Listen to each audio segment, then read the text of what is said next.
Recent designation of Nigeria as a country of special concern by the United States President Donald Trump has sparked global reactions, drawing both support and criticism amid growing insecurity in the country. Now, visiting members of the United States Congress say Nigeria requires international support while calling on the government to adopt more effective strategies in addressing terrorism and religious-motivated attacks. There's a lot of different programs that could be looked at, and I think that really is going to be the focus. But the president has to develop his options. The Secretary of War, others within the government have had to develop their options for the president as well. I do support the CPC designation. I had called for the CPC designation before the president had put that in place.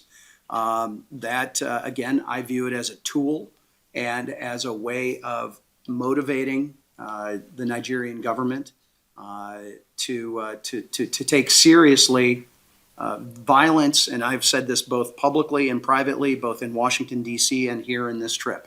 I believe it's unacceptable that anyone, Muslim or Christian, is experiencing the level of violence that is happening.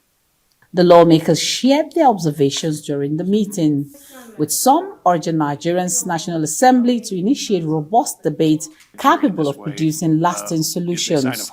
Others encourage citizens to continue putting pressure on government to act decisively. The debate over what's happening in Nigeria. We certainly have dramatic debates in the U.S. House of Representatives, and I encourage Nigeria to have those same dynamic debates over what's happening in your country so that you can get this data that you need. You can figure out what the truth on the ground is. So I just encourage vigorous debate in Nigeria. I was pleased with the array of important people that we were able to meet, and I'm sure the embassy can fill you in on the details of that as appropriate after the press conference.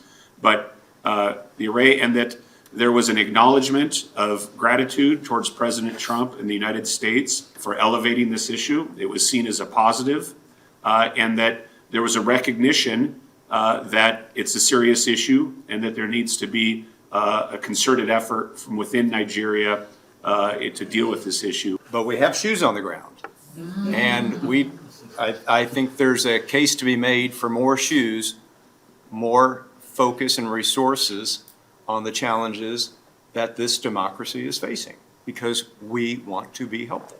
Questions were also raised about United States visa restrictions on Nigerians.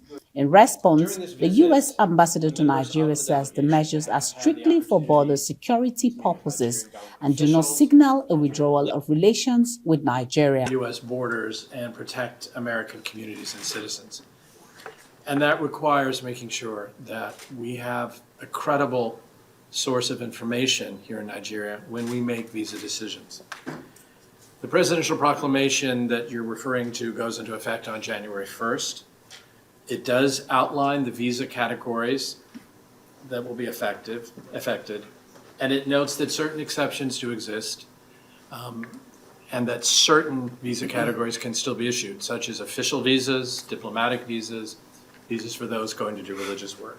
Many Nigerians hope that increased global attention on the country's security challenges will translate into concrete actions and ultimately bring an end to the ongoing insecurity. Punarman Benjamin, Arise News.